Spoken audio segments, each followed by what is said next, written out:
महारंग का 11 साल की बच्ची थी, 11 साल की, इसके अब्बू लापता हुआ। बलूचिस्तान साल के सरजमीन पर दर-पदर की घूम रही थी, मेरे अब्बू दे दे। वो जब घूम ही रही थी, इसके अब्बू की लाश बलूचिस्तान के जंगल से मिला और जिसका अब्बू लापता भी हुआ, जिसका अब्बू की लाश बलूचिस्तान के जंगल से मिला, अब इसको इंडिया का एजेंट कहते हैं। इंसाफ देने के बजाय, उसको गले लगाने के बजाय, उसको दिलासा देने के बजाय, उसका आंसू पूछने के बजाय 11 साल की उम्र में यतीम हो गया, उसको आप इंडिया का वो कहते हैं। अगर उसके हाथ में बंदूक होता, अगर पाकिस्तान मुखालिफ बात करती तो फिर आप कह देते है उसके हाथ में डंडा है, उसके हाथ में पत्थर है, उसके हाथ में बंदूक है, वो क्या जद्दोजहद, पुरअमन जद्दोजहद की सड़क पे कर रही है ना।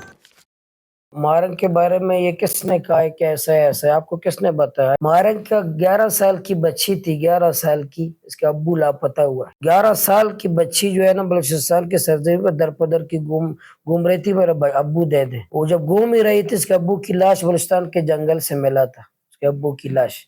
हर कोई अपने दिल पे हाथ डाले, और जिसका अब्बू लापता भी हुआ, जिसका अब्बू की लाश बलूचिस्तान के जंगल से मिला, अब इसको इंडिया का एजेंट कहते हैं। इंसाफ देने के बजाय, उसको गले लगाने के बजाय, उसको दिलासा देने के बजाय, उसका आंसू पूछने के बजाय, उस यतीम को बेचारा 11 साल की उम्र में यतीम हो गया, उसको आप इंडिया का वो कहते हैं। अगर उसके हाथ में बंदूक होता, अगर पाकिस्तान मुखालिफ बात करती, हाथ में बंदूक होती तो फिर आप कह देते है उसके हाथ में डंडा है, उसके हाथ में पत्थर है, उसके हाथ में बंदूक है, वो क्या जद्दोजहद, पुरअमन जद्दोजहद की सड़क पे कर रही है ना।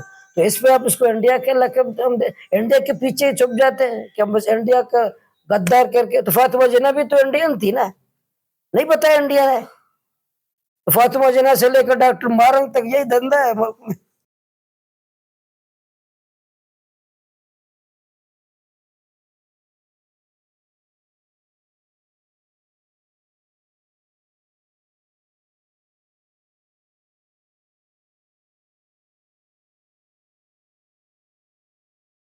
New groom collection in stores now. Visit your nearest Cities store. A complete family store.